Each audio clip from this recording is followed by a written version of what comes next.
Hello, ladies and gentlemen, and welcome to the Koalas Koalas Esports All-Stars Tournament, where we're going to see some of the brightest members from each team within the organization show off their skills on completely new teams. My name is Harry B, and here with me we have the amazing Kit Fox. How are we doing today, Kit? My man, I am absolutely chuffed to be here for Koalas Esports once again. We've got so many good teams lined up for us tonight. It is a bit of an exhibition night, so a bit of fun is going to be happening here and there, but it's a best of three. We've got 3 games coming your way. Harry, how about yourself? Yeah, I'm doing pretty good. I just had a nice drink of some mineral water. I screwed up my word, but apart from that, we're going pretty well. We're going to see some really nice matches tonight. Kit, what do you think we're going to be seeing coming into this tournament? Obviously, with the new patch that's just been dropped. Yeah, look, it'll definitely be interesting. I mean, look, Hero reworks. Now I'm taking a leaf out of your book here, Harry. Hero reworks are always a hot topic, but look, I'm expecting top quality going up against Ye Old Goon Squad 2, or Yogs, as you'll be seeing them on the map, to definitely be bringing the action. I'm having a look at this lineup here, and I see some big names. I'm looking at KSY, who's actually had a good hand in this tournament in terms of setting it up as well. You've also got people like Lazy Q and Vorbis as well, who I haven't seen for a while, but I'm excited to just see what this man can dish up for us tonight. Yeah, most definitely. All these players have had outstanding performances within our last tournaments. Obviously, the GOATS tournament being the most recent. We saw the rise of Vorbis on that Reinhardt, and I'm curious to whether we'll be able to see it today as well. What do you think? What do you think that teams will be running here? What heroes do you think they'll be running? Do you think they'll be running like the straight up Roadhog Zarya? Do you think they'll be running the Rhine compositions? Do you think we'll see the rise of Monkey and Ball this tournament? I actually do think we will be seeing the rise of, the Moon Crew, as I like to call them. You got Winston and Hammond. KSY, that man knows how to play Hammond. Let's just say that. And look, I think one of the players on Ye Old Goon Squad was actually an Ashe main as well. And if you know anything about me, Harry, Ashe really is close to my heart. One of the favorites. I love me some Deadlock Gang, the McCree, the Ashe. And I honestly think she is one of the most underrated heroes in the game. So as long as they can land those long-range dynamites and sort of, just scatter the opposition not only on the field but mentally as well, I think that's going to be really, really something to watch. But Ye Old Goon Squad will be starting out on the red team. Top Quality will be starting out on blue. We are going to be on Busan. And like I mentioned before, it is going to be a best of 3 and 3 games total. So it will be Control, Hybrid, and Escort across all 3 games tonight. Every game starting out on Busan. And where we go from there, it's a lucky dip. It's anyone's guess. It's up to the teams to decide that. But regardless, ladies and gents, strap yourselves in because this one is going to go hot. Yeah, and what we're going to see here is the bracketing. So tonight we're going to be seeing 2 games every hour. Obviously, we're only going to be streaming one. So today we're going to be streaming Ye Old Goon Squad 3 times. The first game they're going to be up against Top Quality, followed by Koala Ruse and NASA, who will be playing at the same time. We'll also be streaming Koala Ruse and Ye Old Goon Squad later at 7 p.m. with Top Quality and NASA having their own game off on the side. And Ye Old Goon Squad return again, versing NASA this time as Top Quality and Koala Ruse go up against each other at 8. Yeah, nobody slipped us any dollary dues for that one. That was just the luck of the draw, the way that one worked out. One of the teams had to be streamed 3 times, and it turned out to be Ye Old Goon Squad. Now you can see here on your screen, KSY, the man on the ball, KE9, feeding on the Reinhardt, but there it is, Lazy Q with the all-aim yes brain on the Ashe. I'm excited to see what comes out of this team because we're going to be seeing them 3 times, as you mentioned, Harry. So maybe they'll mix it up, maybe they'll shift their roles a little bit, but regardless of what they play, you can be sure that it is going to be entertaining. So crack a cold one, put the feet up, ladies and gentlemen, and strap yourselves in for an amazing night of Overwatch. Most definitely. And on Top Quality, we're going to see Vorbis, who really shone in our last tournament, in the GOATS tournament, on this Reinhardt. We see Mechman, who's always had consistent performances on the off-tank, eating grabs left, right, and center. We'll probably be seeing him a lot on the Zarya today.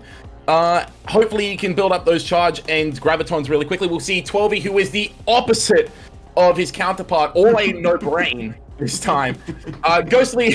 Ghostly Nest will be taking up the projectile DPS I can't think of the word at the moment. The projectile DPS role as Jai and Desentry will take up the support on the Honor and Mercy, as it seems.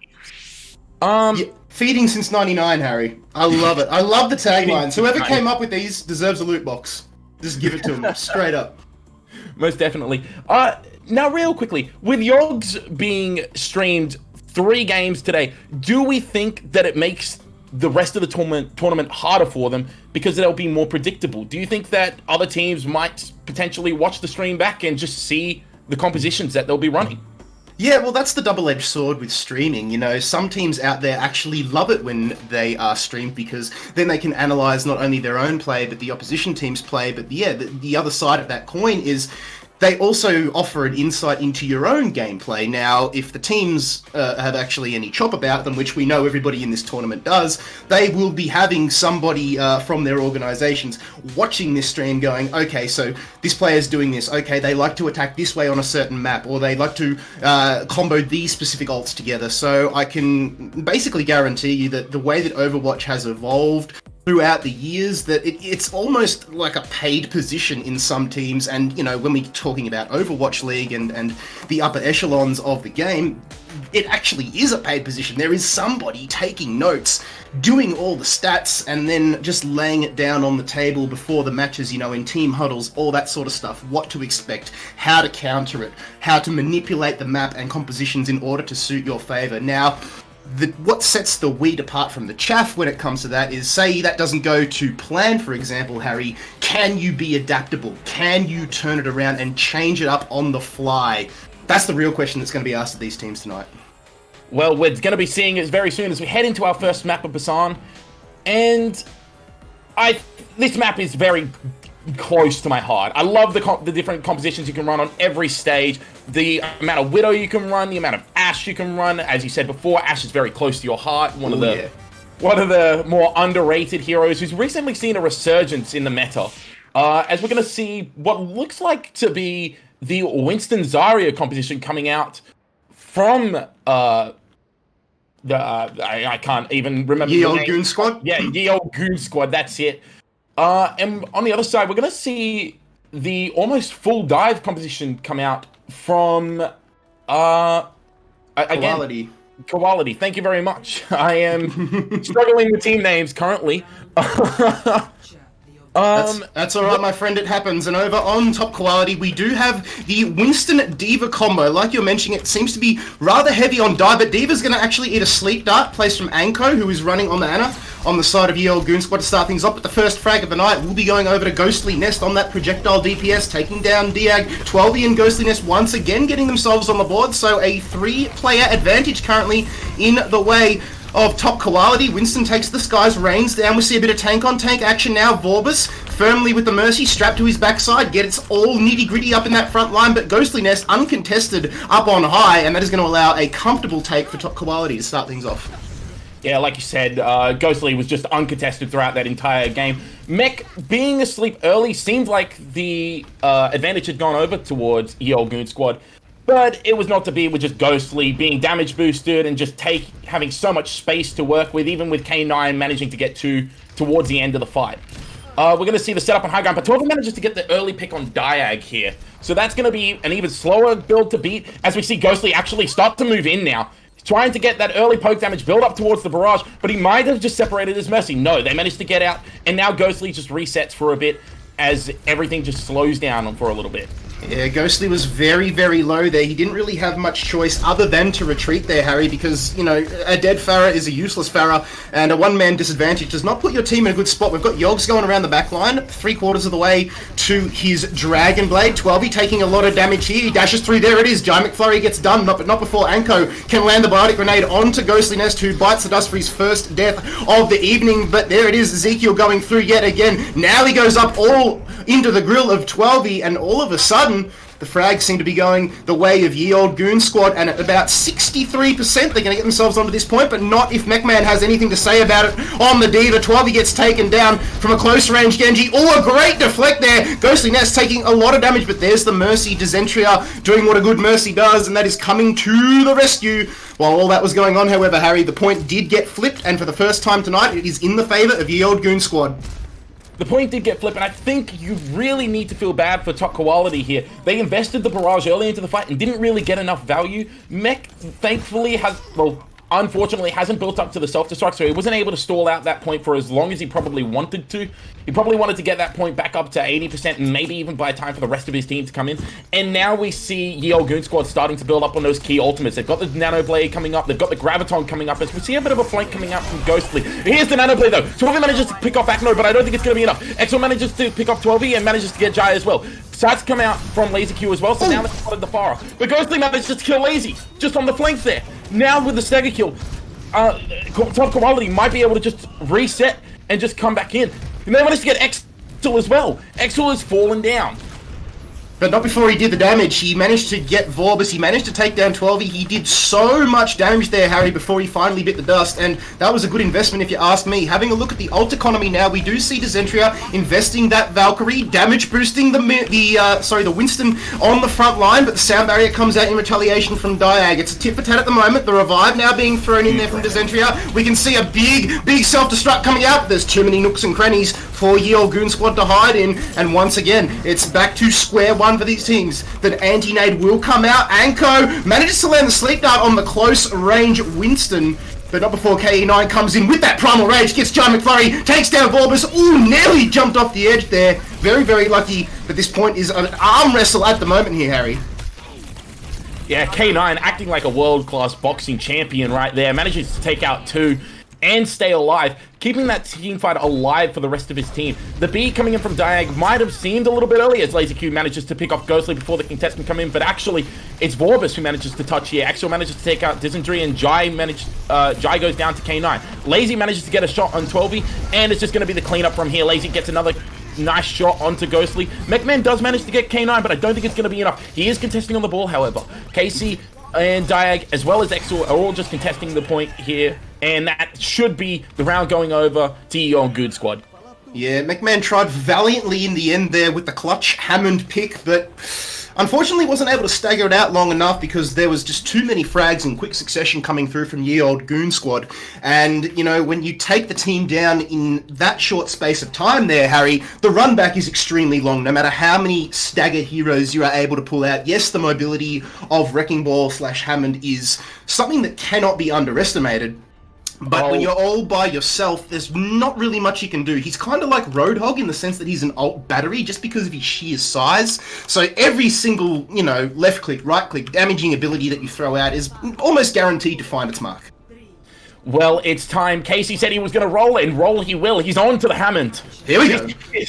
This is going to be a very interesting situation here, as we see the Reinhardt Hammond with the Doomfist May. Yeah, that is exactly what's piquing. Yeah, that's what's piquing my interest here, Harry. We've got Lazy Q on the Doomfist, and there he is straight away. Oh, he uppercuts Dezentria back to the spawn, and already we can see Ye Old Goon Squad just making their mark on this map as Diag comes in for the 3rd kill. So that's 3 quick kills going the way of Ye Old Goon Squad. Momentum, the win firmly in their sails after that first round here on Busan. KSY rolls out and he takes down MechMan. The point now will become active, and all of that action, Harry, before the point was even turned on. I've given KSY a lot of flack for choosing to play this Wrecking Ball in the past, but he's really made it work here. Look at him, he's already 60% to his ult, just from a couple of pile drives. And not to mention Diag, who's also there, as we see the engage come in, but a wall off onto 12. Casey manages to pick him up. Ghostly does manage to get K9, but Vorbis falls, Dysentery falls, and MechMan falls to Diag. This is going to be the end. A late pickup onto Akno might mean that they're able to get a fast recontest, but for now it is fight over.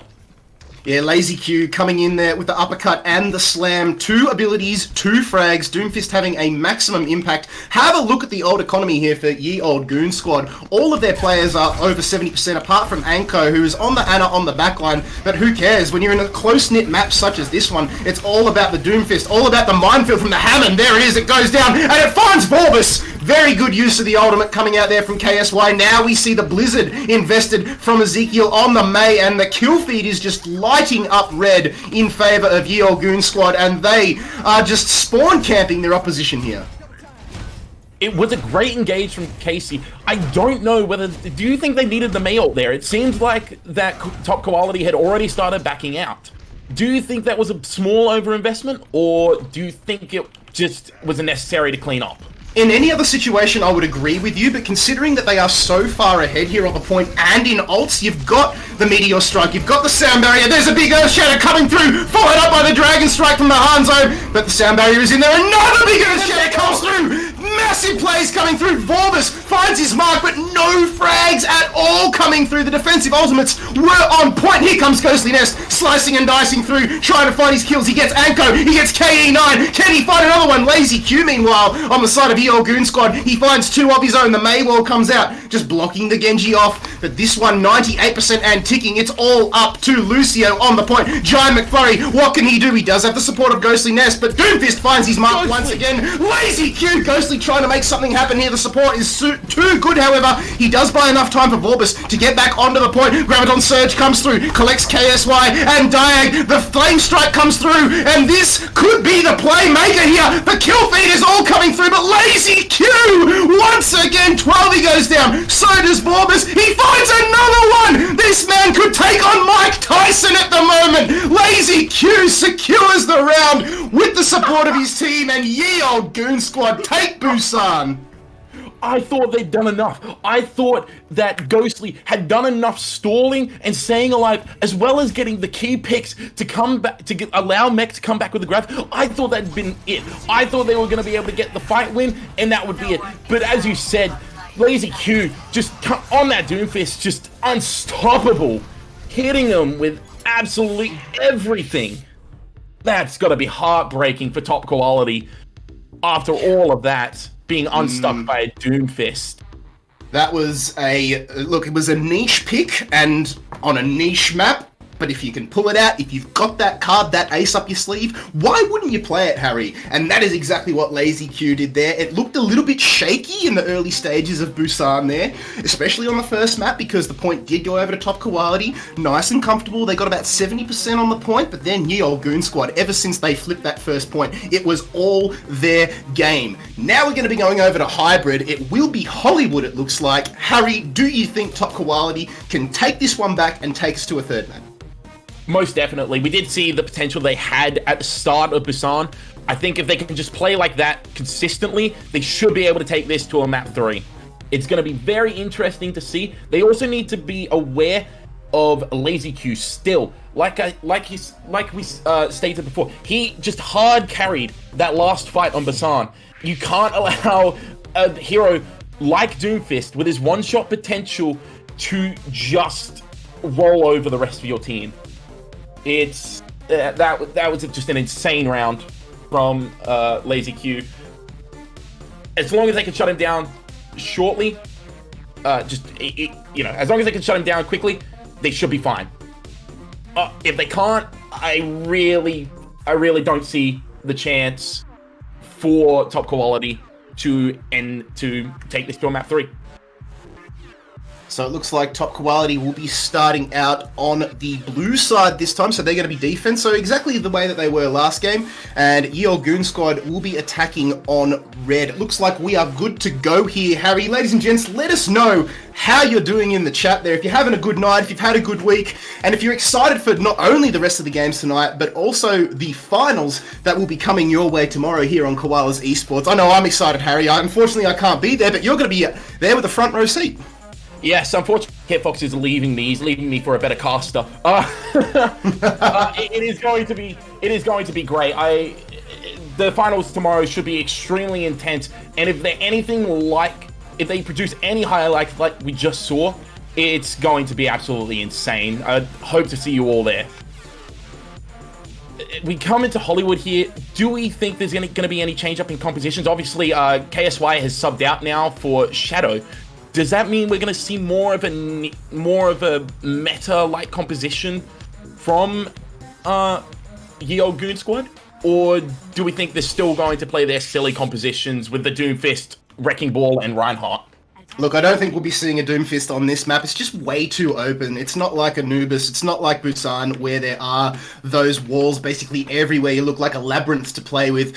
So, look, it is possible for it to work on this map, but you do need to play purely around your Doomfist. I don't think we will see that. I mean, it's going to be... It's a gutsy play if it does go through. It's currently being hovered by Ezekiel. I'm more than happy to be proven wrong here. But let's see if, you know, the man can actually deliver, because we saw what Lazy Q could do in the previous map, and it does actually look like XL is going to be rolling out on Doomfist to start things off. Yeah, this is going to be very interesting. Like you said, this map is very open. We're going to, as the gates open up, we're going to see the Rein Zarya composition on the defense. It's just a lot of sustain, a lot of poke damage coming out now. The only difference, obviously, being the Hanzo, and Mechman immediately goes low. Just straight away, a Doomfist punch almost just takes out Mechman. And we're going to see Vorbis trying to gain some space. However, they take over to the right side of the point. Now it's just keeping Vorbis up and trying to keep him alive while they do as much poke damage as they can. Exel tries to get the punch in, but Vorbis just charges in. Vorbis, what are you doing? He just charges straight into 4 of them. Lazy Q managed to find a headshot. K9 managed to pick up another one. Lazy Q manages to get 3. Lazy Q is unstoppable throughout this game so far, as they're just going to easily take first point. Well, it's definitely the Lazy Q show here on the first game of the night here, Harry. And even though he does eventually fall, it was off the back of his plays. On the Hanzo, like you said, 2 headshots, 1 body shot, that's 3 total frags, and that will allow the rest of his team to push through. The Lucio back onto the point will cap it, and what he did there, well, Diag, I'm talking about on Lucio, was able to displace 12e, who was currently playing Ashe, or was playing Ashe, off of the high ground. Yes, a Dynamite went out, and now he switched over to the Widowmaker. Does manage to find Akno, but Akno will be coming back with a nano boost in his ammo belt. This time, Ghostly Nest is going to be whipping out the Doomfist here, so we've got Doomfist on Doomfist action. Having a look at the ult economy, though, it seems to be firmly in the way of Ye Old Goon Squad at the moment. Yeah, we're also going to see the Doomfist swap, and it's so good. It's so good from Ghostly, using the Doomfist to just counter the Doomfist, waiting for Exel to punch in, and then immediately going in. A massive shadow comes out from Vorbis, and an uppercut manages to get 2. 12 picks off Shadow, and that's going to be the end of the fight. One ultimate. One ultimate, 1 uppercut. Many, many frags. That's the way it rolls here on Hollywood, ladies and gentlemen. 4 minutes and 25 seconds left in the time bank, so still a lot of time for Ye Old Goon Squad to make something happen here. They're going to be coming into this next engagement with 4 arrows in their quiver. I am talking about, sorry, make that 5 as Lazy Q manages to build up the Dragon Strike as well. Shadow, though, the big one, is waiting for the Graviton Surge, but does not need it because there is the Earth Shatter from KE9. Diag and Shadow, they combine to get 2 frags of their own. There's no defensive ultimates apart from the Valkyrie being invested from Zentria. Vorbis does actually manage to get picked up. A bit of a misplaced nano boost there coming through from Akno. Diag tried to make the best of the situation. Regardless, look, we're not going to dwell on that one too long, Harry, because they won the team fight. The cart's moving. That's a win, right? Yes, it's definitely a win. We could almost call that an overinvestment in ult, however. Obviously, we did see K9 get the 2-man shadow, both tanks falling towards straight directly as a result of that, as we see Exel manage to pick off Ghostly on the high ground. Just too late to get healing there, as Exel actually drops down, manages to punch Vorbis forward and makes the Honor on top quality actually use anti-nade right there. Graviton Surge comes straight onto Mech and the Dragon Strike. I don't know if the Dragon Strike was needed, only 1 person caught. Mech does manage to pick off Exel before he dies, though, and a purple onto Shadow means that he's going to be vulnerable. Bubbles come out now as Ghostly picks off Akno, but they don't touch the point! Yep, that cart is going to be going into the 3rd phase now. Harry, Vorbis manages to get 2 while swinging that hammer, but it's too little too late because now the respawn is going to be in favor of Ye Old Goon Squad. They've got a short run. The positioning is not bad here from top quality, but they're going to have to push back or otherwise they're going to be caught with their pants down. If they die here, so far up, they're going to lose valuable meterage on this cart. Yeah, that is an egregious C9, however, as we do see them trying to hold forward here. They do have ultimates to work with. Graviton Surge comes out now for Mechman. B comes in response as for Dyke. Shadow gets blocked by K9. And the nano boost onto the Mercy! Oh no, this has all gone horribly wrong. Big Shadow comes out now for K9, and that's just it. Misused ultimates, and it's just over. Diag managed to pick up 3 in that fight, 4 in that fight. Lucio coming out with all of the frags and the team kill. Maybe it would be worth giving him another nano boost just to see what he can do. If he's picking up 4 frags in a fight without any assistance, I'd hate to see... Well, actually, no, I'm lying. I'd love to see what he can do with a well-timed nano boost. Now we see the Mercy investing the Valkyrie. Ghostly Nest is there, and Vorbis on defense. With 3 minutes and 18 seconds left, though, 3 quick kills. They're going to put the brakes on the Ye Old Goon Squad train here. But for now, 12y playing a good sniper role here. Like I said, he switched off the Ash early. Now he's on the Widowmaker and is actually getting good value out of this pick because he did have the infra sight, throws that out now.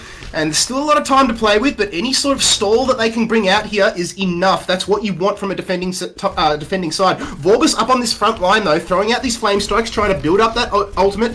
Looking for an Earth Shatter. He's 3/4 of the way there, but KE9 is there.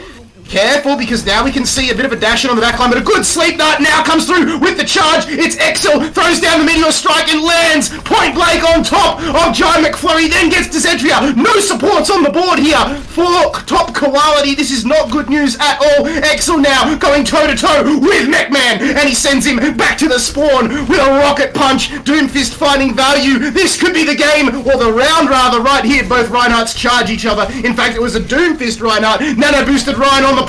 Shadow comes through. Ghostly Nest, though, whips out the Tracer, and this is the play that they needed. Vorbis gets slapped, but instantly woken up. Frags going the way. Both the Reinhardts kiss each other once again on the card, but this one is going the way of top quality. That was clutch plays coming out there, but they've got to survive for just under 2 more minutes. Vorbis managed to live all of that. Vorbis managed to walk all the way back into spawn, get himself healed up, and give Jai enough charge to get the nano boost, so that when he charged back in, he could not only survive, but build up his own Earth Shadow, which he managed to hit 4 people with. That is absolutely insane, as we see Ghostly managed to get the early pick on Exel, but 12 falls in return. Now we're just going to see a bit of the mind games here, as Shadow's coming up onto the Graviton Surge, and just throws it out. The beat, the grab, the dragons are all invested, and it's a 2-man... It's 2-man dragons, but Ghostly's just in the back line. He's just doing whatever he wants. Pulse Bomb kill onto Diag. 12 does go down to a headshot from Lazy Q, and that's still going to be the end of the round, I think, unless Dysentery can pull out the Battle Mercy and kill all 5. It's just not gonna work. Ooh, McMahon tried to whip out the Hammond just at the end there. Unfortunately, it wasn't enough. And the Time Bank was their #1 enemy there, Harry. It had to be said. They lost that first point on the very first push. Yes, they were able to stall it out on the last point for a little bit, but let's not mention that C9 that happened at the second point there, going through the saloon area. About it. It reminded me. I'm sorry, man. I've done it again, haven't I? Flashbacks to Nam. Reinhardt's in the distance. God. We're gonna see. This is that. It was just an egregious C9, but the fact that they managed to get it down to almost under a minute is commendable, to say the very least. It's off the back of hero plays from Vorbis and Jai, however, and 12 doing still exceptionally well on this hit scan, managing to find early picks in most fights, and Ghostly even picking it up towards the end on the Tracer. Managed to kill 2 in that fight, but was just the rest of the team was unable to stand the Graviton Surge and the Dragon.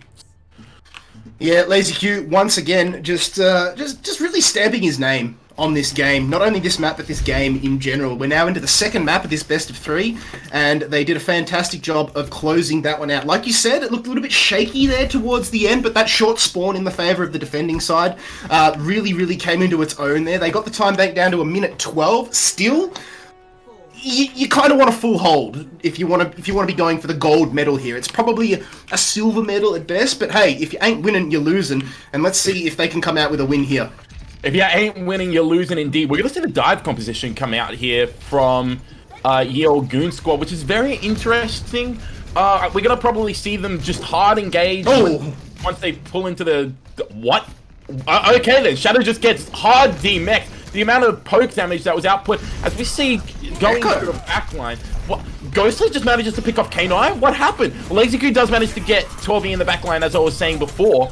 But Immortality Field gets used. Lazy Q's just going around. Big Anti-Nade comes in though. Two-man Anti-Nade. Manages to pick off Dysentery on the back teeth. That's a lot of healing gone. They still have the honor there though. Vorbis just charges, misses, and Exel manages to pick him off. Lazy Q picks off McMahon. Exel gets Jai, and despite Ghostly's best efforts, killing almost 4 people there, 12's still there though. Manages to pick off Shadow, but he too goes down. That's going to be the fight win for Ye Old Goon Squad. Yes, it is a good hold there on defense for Yale Goon Squad. It looked a little bit shady there, considering Shadow was de-mech'd twice very, very quickly. He managed to regain his mech, but lost it just as quick as he got it back there in the end. But good hold, nevertheless, off the back of some good plays, some good team plays. Pulse Bomb goes in, but Dezentria throws out the Immortality Field. The quick flick of the wrist is all that was required there. But once again, Lazy Q, Tracer on Tracer action, manages to take down 12. Exel, though, gets 2. Ghostly Nest and Mechman go down. They're sent back to spawn. There's another one. Exel and Lazy Q. 2-man team kill. That's all it takes. And just like that, Top Quality, they're just shaking in their boots here at the moment, Harry. They don't know what to do. Yeah, it was such a great engage coming out from Yale Goon Squad.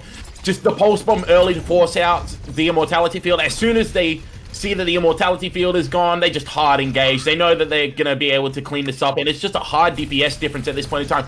We are going to see the copy come in from Echo, though, at some point during this fight. We're also going to see the Baptiste Field. Nanoblade does come in, though. Anti-nade onto him. Can they focus him down in time? No, he managed to pick off Jai.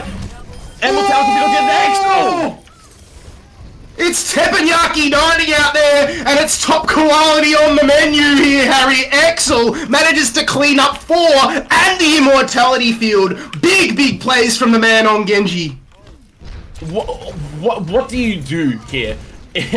What you switch to Roadhog. Esports? You switch to Roadhog. That's exactly what Vorbis has done here. He needs to hook that Genji because Exel is having one hell of a game here. So is Lazy Q at the moment. Shadow, meanwhile, on the Diva, has got the self-destruct build-up. Diag has got himself a sound barrier. Shadow is going to get D-mech, throws the mech up high. It goes bang, but all it finds is the Immortality Field. There's a Graviton Surge, comes through. A counter ult coming through from Diag. Sound barrier provides much-needed survivability. 12, though, manages to take down Exel. This could be the opening that they needed. A crack in the dam is all that it takes for the floodgates to open. Ghostly Nest manages to get the D-mech onto Shadow. Now the kill onto KE9. Vorbis as well gets Shadow. There it is, the Roadhog having instantaneous effect with 45 seconds left on the clock. It's now up to the dregs of Ye Old Goon Squad to survive this onslaught and hold this point.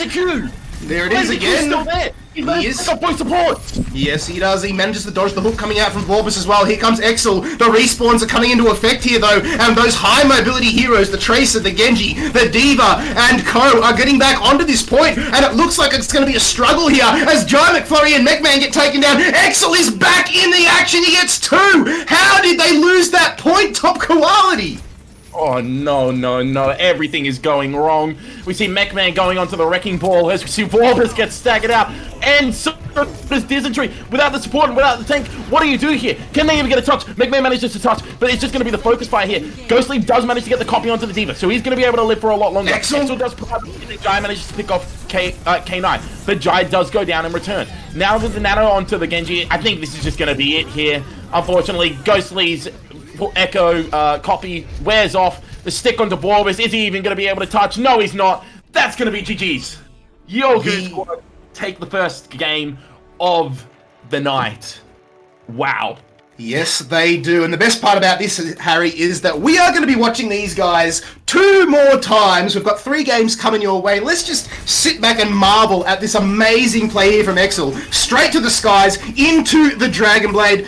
And I'll tell you what, he gets the assist from Anna with the nano boost as well. And in close-knit quarters like that, that is the one position that you do not want to be in when a Genji pulls out the nano blade. And textbook stuff there coming out from Exel cleans up the rest of the team on Top Quality, who really, honestly, had their chance there to take that point, Harry, wouldn't you say? They had one really good engage where it should have gone their way. They had multiple times where they should have had the advantage. They had a lot of hooks onto the tanks of Ye Old Goon Squad, and it just never converted into a point capture. And they also had times on their defense where they should have had clean fight wins, but they could never do it, especially that C9. I'm going to bring it up over and over again because I believe that is just the biggest turning point of this match, of that map entirely. They had 3 picks and they just didn't touch the point. I don't think I'm going to be able to sleep tonight after witnessing that, Kit. I tell you what, neither will top quality. They're going to be having nightmares, and in those nightmares is Excel and Lazy Q. Because let's be real, you've got your two best players on DPS for a reason, right? And Lazy Q and Excel really showed why they are in that position for Ye Old Goon Squad at the moment. Top quality now. They are going to be licking their wounds, something shocking. They had their opportunities, they were just unable to capitalize, but I do believe we have one more map left, so let's just have a look. Do we have one more left? It is a best of 3, but I thought we were going off points. We'll just get the producer to confirm that one for us.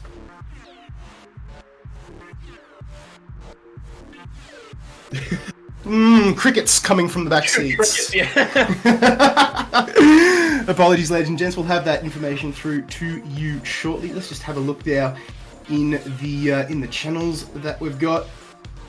Throughout that game as well, I want to point out Diag's work throughout that game. He was building beat stuff incredibly quickly for Ye Old Goon Squad.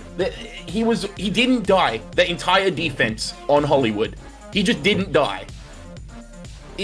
That's insane to me that a Lucio player was able to not only get as much value in the kill feed as he was, but he just didn't die. That's absolutely insane. Look, if you were top quality right now, just while we wait for this information to come through, what do you think needs to be done? I did see the Sdogga. I did see the producer Mike flare up there. But... He said that we are going to be having 2 maps, so it looks like we are going to be going to a break. Harry, I want you to ponder that question just while we throw to the ad break here, and then you can come back seeing what top quality can do in their next rounds, because I do want to revisit that. We will be having Ye Old Goon Squad on stream on the other side of this, so don't go anywhere, ladies and gentlemen. We'll be right back with more Overwatch here for you on Koala Esports.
Welcome back to the Koalas Esports All-Stars Tournament. Last game was a bit strange, to say the least.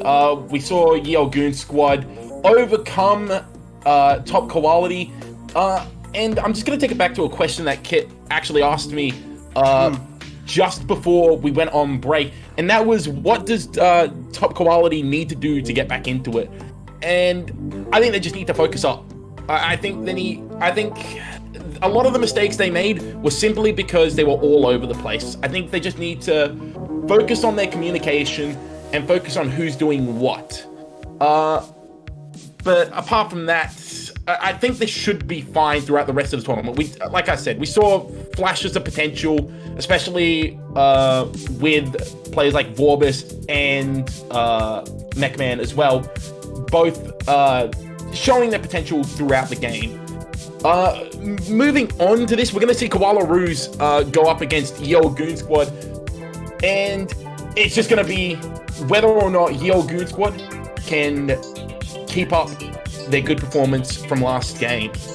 We're going to see the same roster as the start of last game, and do you think we're going to see the same compositions played by Yale Goon Squad, Kit? I mean, it's possible, Harry. We saw Lazy Q and XL absolutely come out all guns blazing, especially on Hollywood there. Their DPS combination was definitely not something to snuff your nose at. We did actually see KSY get subbed out on that map for Shadow, but he is back in the front line, and we saw what the man can do on the Wrecking Ball as well as various other heroes. Having a look at this lineup, you see Lazy Q there, all aim yes brain. I've never seen a more accurate description in my life. That guy's aim is just chef's kiss. Acno, meanwhile, on the Ana, did some good plays, but he did actually throw a boostio in there, but we'll forget about that one because Yale Goon Squad won the game quite comfortably, the two maps in the best of three. But now they're going up against the Koala Ruse. Now, Koala Ruse are somebody we haven't seen tonight at all, but I'm looking at these names, I'm looking at Corvus, I'm looking at W Slade, and look, there's big names on this team, there's big plays, you can guarantee it, just sitting in their back pocket waiting to be pulled out like a Yu-Gi-Oh! Trap card. But can they stamp on the momentum of Ye Old Goon Squad? That is the real question that needs to be answered here, Harry. It's going to take some big playmakers to actually break down the walls, because we saw it last game. Ye Old Goon Squad, they make plays off the back of their DPSs. Lazy Q and XL not afraid to get their hands dirty. As we go into Busan now, what do you expect to see? Honestly, I expect to see more of the same from Yale Goon Squad, especially with KSY back into the roster. I think if we go to Mecha Base, we're going to see the ball composition come in, and I think they're just going to catch Koala Ruse off guard. However, someone I'd like to highlight is Kanakumi, however it's pronounced. He has been an exceptional off-tank throughout past tournaments, and like you said, W Slade, Corvus, both have shown their mettle when it comes to these Koala Esports tournaments. Tracy, please, a new name to a lot of the tournaments here. He's going to be playing the DPS here, and I have seen him play the DPS recently, and it's clean. It's clean, to say the very least. And it looks like they've done their research, though. It looks like Koala Ruse have done their research. We see Corvus over onto the Sombra. We actually see to the Wrecking Ball here. Do you think this is a planned strategy to go against the Goon Squad? Or do you think this is just thrown together?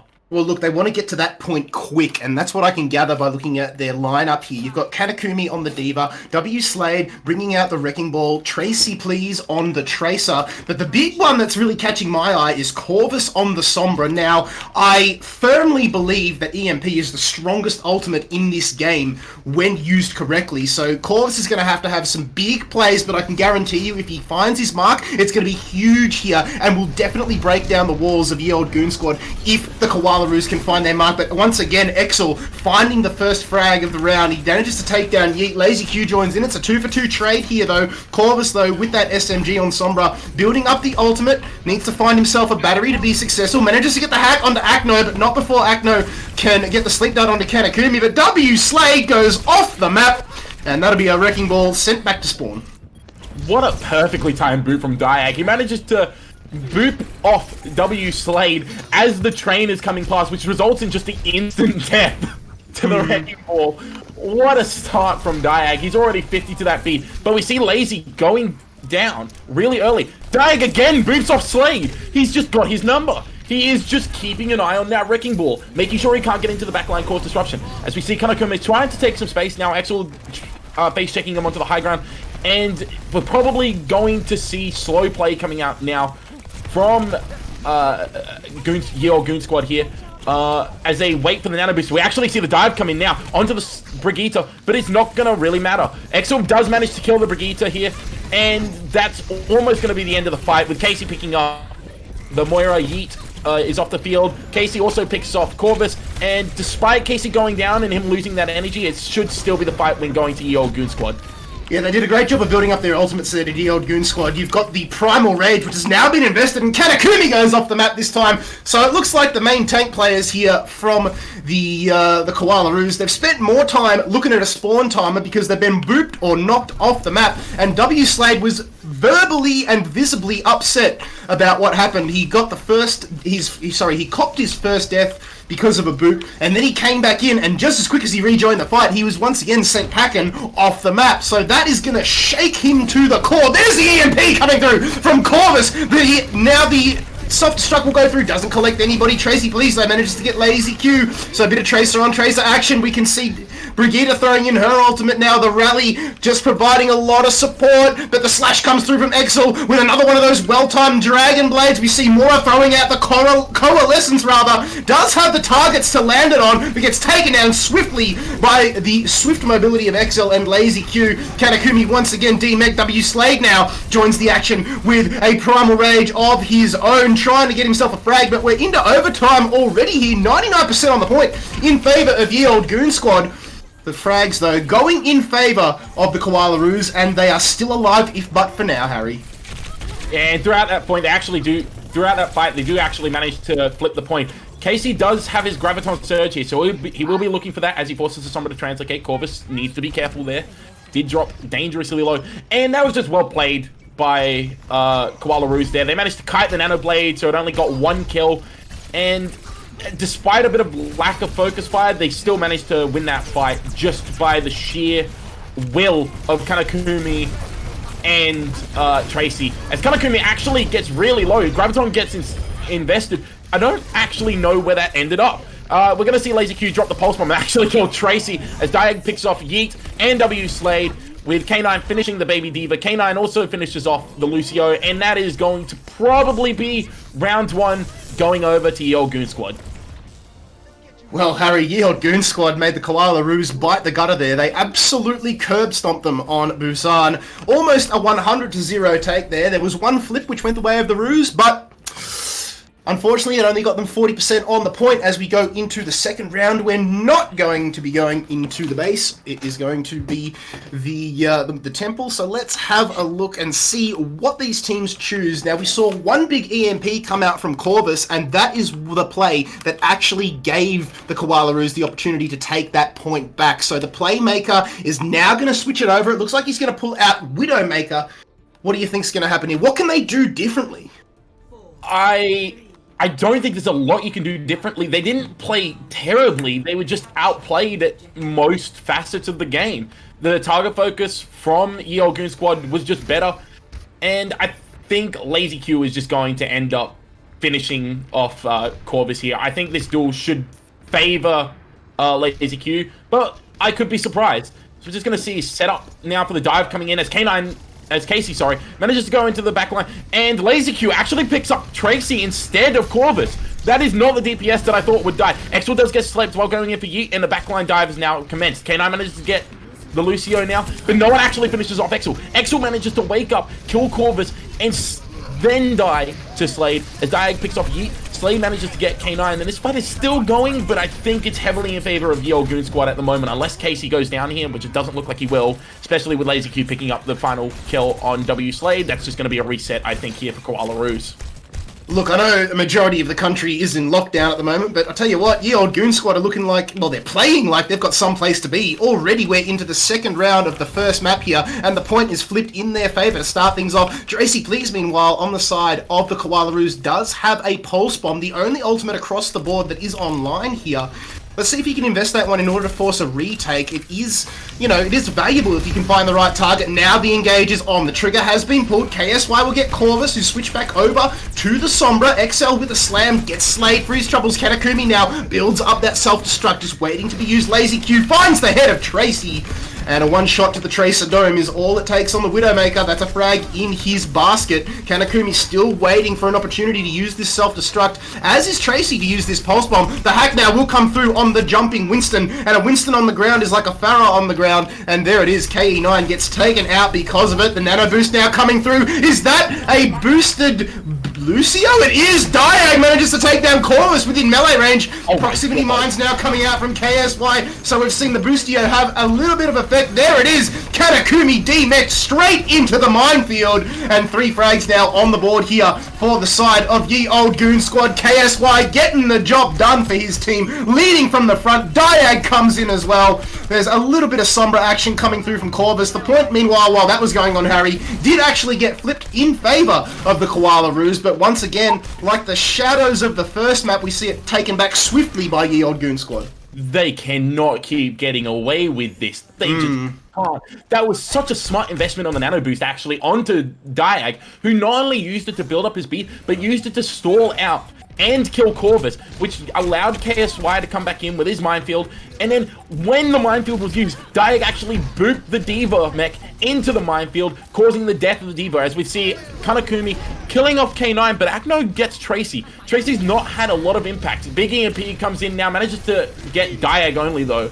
They got KSY, but not really much following up, Not much follow-up at all. But having said that, they do manage to force Ye Old Goon Squad off the point, who were more focused on chasing kills than they were with securing the round win here. It looks like they're just having a little bit of fun now, as Tracy Please manages to take down Lazy Q, who sent him back to the spawn last time, so sweet revenge is the dish best served cold, and that has just been tasted by Tracy. Exel, though, dashing through this point. Exel gets 1, he gets 2. KSY with another minefield! Manages to take down Slade. Diag once again on the action. Battle Lucio is what you like to see. It is all up to Corvus, who's pulled out the Hanzo. This one is gonna go over in favor of the Ye Old Goon Squad. We're into overtime. They're not gonna get the touch on the point. The boop off is too good, and just like that, Ye Old Goon Squad comfortably take Busan once again.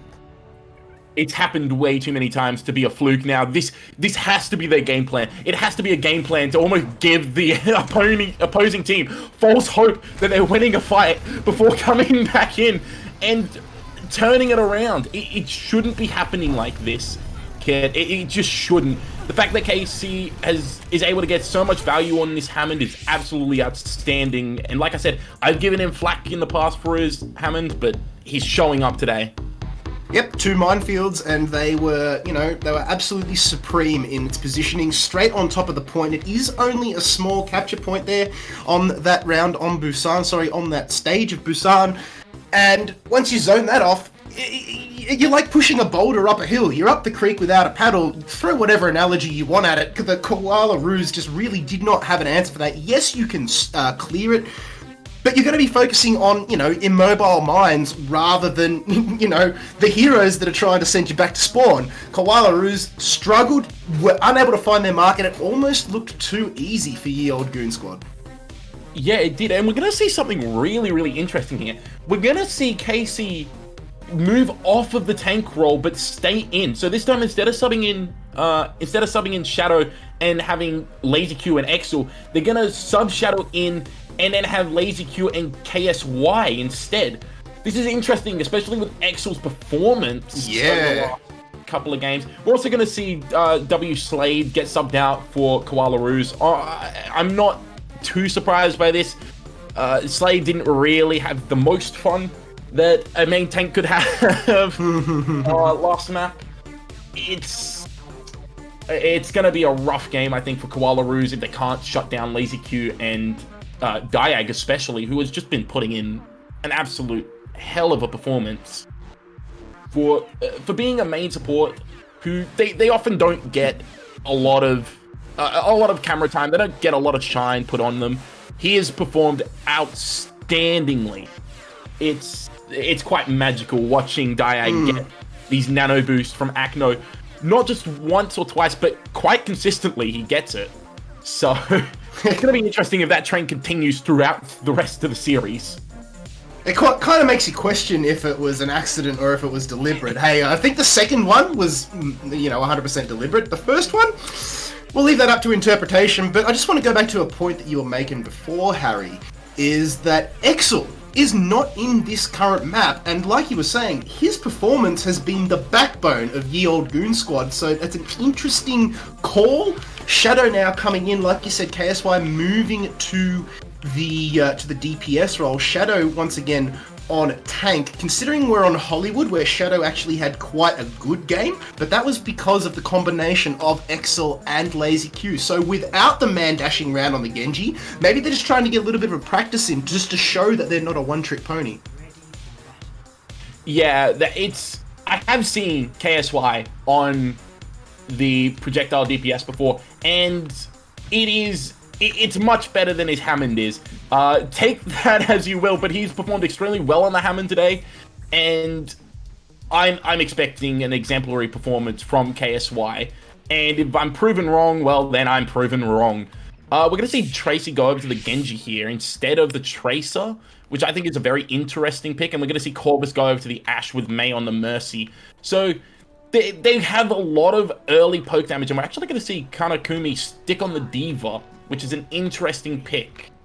Corvus on the Ashe, let's go, baby. Tracy, please, on the Genji. On attack, though, it's a little bit more difficult for Ashe to have a bit of value, especially on this first point. Maybe into the Saloon stage, where there's a bit more verticality to be abused. That's where she really comes into her own. The Dynamite goes out. It's a complete whiff to start things off, but does manage to just get Diag with a well-timed headshot. So now, the trigger has been pulled already, quite literally. Now Winston goes in with the counter-die, but a good anti-nade coming through from Yeet just puts the brakes on that little escapade that he had there. Kanakumi the one finally securing the kill, but this is the best opportunity that the Koalaroos have had all game, rather. I know it's only the start of Hollywood, but just like that, they managed to take down almost every single player from Ye Olde Goon Squad. Yeah, that was sloppy from Diag. He stood out in the open for way too long. He had to have known there was a hit scan on the side of Koalaroos. The fact that he stayed out there is greedy. He gets set on fire here, but K9 actually manages to find Yeet. The recontest comes in. Rikimaru does manage to get K9 in the counter dive. But we're not really seeing much else happen. The res comes onto Yi. During that time, however, Kanakumi wasn't getting healing, so he actually goes down. Rikimaru does find Akno, but Yeet goes down against Shadow. Corvus picks off Shadow, and Rikimaru gets Diag. The point, and in case it's still there, this should be a stagger kill, and if so, it's going to hurt Ye Olde Goon Squad so badly, but they don't actually get it. Instead, they try and get Lazy Q on the Tracer. Is he going to be able to get out? No. They did roll the dice there and try and get the last second touch on the point just to stagger it out a little bit more. They had the high mobility heroes there. They had the Winston. They had KSY on the Genji. Unfortunately, they were just a little bit too slow in getting it back, and the Koalaroos are going to take this one and get this cart a-rolling through the second phase here on Hollywood. 4 minutes and 45 seconds left in the time bank. Having a look at the ult economy, we can see almost a full ammo belt coming through on the side of the Koalaroos. Rikimaru 10% away, Kanakumi 20% away. The Valkyrie was just invested by Mei, so that one is now off the board, but the Dragon Blade, the Nano Boost, there it is coming out there. This time it's from the side of the Ye Olde Goon Squad. KSY gets one, he gets two, he gets three. Can he find a fourth? He's hunting, he wants the Winston for breakfast. Rikimaru gets taken down. 4 frags on the board for KSY, hunting for the fifth one, and Kanakumi just says a whole lot of nut to that. He runs all the way back into spawn. It's actually quite interesting because Tracy got caught in that backline during all that and just managed to walk out. It was such an interesting timed Valkyrie. It was so early when there was really no fight happening. It seemed like they just used the Valkyrie just to take the high ground, and Ye Olde Goon Squad just kind of said, okay, you guys can have it, we'll just wait for it. As we see the re-engage come in, Lazy Q manages to get the stick onto Yi as the Bob is used now by Corvus. Self-destruct gets used to stop the, to get a remake, and during the res, Mei gets one clipped. K9 managed to also go down to the Bob as we see Yeah, Rikamaru used the Primal Rage into the backline, and Tracy manages to pick off Shadow. So it's going to be a fight win, but that was a strange fight to watch.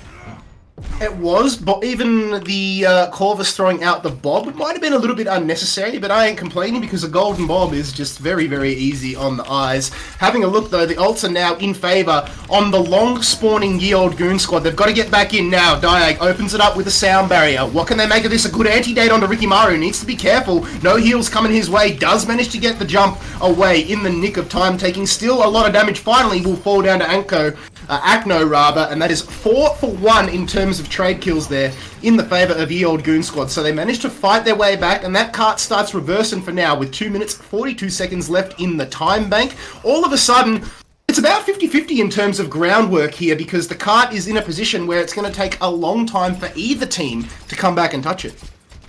Yeah, and that there is a rough fight for Koalas. They used a lot of ults in the fight previously, so they were never going to be able to win that fight once the sound barrier was invested.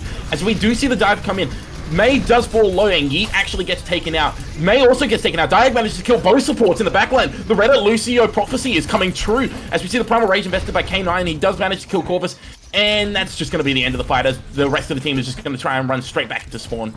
Yeah, Tracy needs to be careful that he doesn't get picked off. Will actually use his dash to get back in there. But he's Genji, you know what? He can retake that ground very, very quickly. Have a look at how deep Ye Old Goon Squad are here on defense. They are pushing them back into the choke point. Yeah, it's very good. Corvus now has got another one of those bobs. Tracy with the blade. Does he have the nano boost? Yes, he does, but there's just the defensive ults coming through. Kanakumi manages to take down Shadow. Lazy Q will invest the pulse bomb, but Corvus with the bob before he gets taken down. Securing the kill there on the KSY. Make that another kill as Lazy Q gets taken down.